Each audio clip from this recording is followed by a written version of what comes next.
बोलले की आपल्याला जायचं आहे आता, चल म्हणून. तर हे गेले आतमध्ये, तोंड वगैरे धुतले. रिटर्न येताना त्यांनी आजोबाचं मोठं भावाला बघितलं नाही रूममध्ये. त्यांना वाटलं बाहेरच असतील, मग ते निघून बाहेर आले. बाहेर आल्यावर मग ते तसं त्यांच्यासोबत गेले बागेत आणि पाणी ओढून टाकायला लागले विहिरीतलं. हां, ते ह्याच्यानी ओढायचं, रस्सीनी बांधून ते तलावातलं. तलावमध्ये. तर ओढून बाहेर एक हे बनवलेलं असतं, लेनसारखं बनवलेलं असतं, त्यामध्ये पाणी टाकायचो. आणि ते मी पण लहानपणी केलेलं आहे. तर आम्हाला पण लहानपणी पूर्ण ते विहीर संपवण्यासाठी, तलाव पूर्ण संपूपर्यंत आम्ही पाणी काढलेलं आहे. तर हे गेलेत 4 तासपर्यंत नुसतं पाणी काढत बसलेत. आणि जो भूत होता ते आजोबा कसं होतं की निघताना आहे ना, डोक्यावरती म्हणजे माथेवरती असं विभूती लावून जायचे, कारण की आमच्या इथे लिंगायत त्याच्यामध्ये लावतात. तर त्यांनी लावून कुंकुम लावून निघाले होते. तर ते भूताला ते भीती वाटतो, तर डायरेक्ट टच करता येत नाही. आणि त्याचा भूताकडे एकच पावर होता की ते पाणी मारून ते क्लीन करायचं.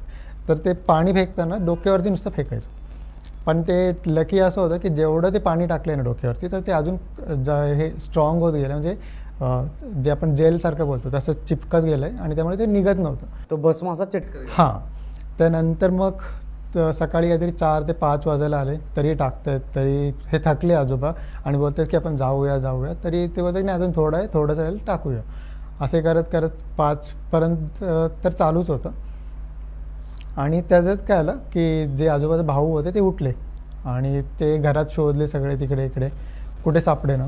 मग शेवटी ते निघाले आणि ते गेले शेतीत, आपलं बागेत गेले. आणि जसं बागेजवळ पोहोचत होते तेव्हा भूताला समजलं की हा माणूस, म्हणजे जो रिअल माणूस आहे तो येतो. तर भूतानी काय केलं, डायरेक्ट त्या तलावामध्ये उडी मारला. उडी मारायच्या आधी आजोबांना सांगितलं की वाचलंस आज तू, कारण की तू जे भस्म घातलं होतंस डोक्यावरती, त्याच्यामुळे तू वाचलंस, नाहीतर आज तुझा दिवस शेवटचा असतं. बापरे. मग हे असा पहिला स्टोरी होता. मग ते दिसायला वगैरे कसं होतं का तुमच्या आजोबांसारखंच ते जे आजोबांचे भाऊ होते त्यांच्यासारखंच होते? हां, वयस्कर होते. मध्ये काय वेगळे चेंजेस दिसले नाही का तुमच्या आजोबांना? नाही, नॉर्मल एकदम कपडे वगैरे. आणि एकतर अंधार खूप असायचं.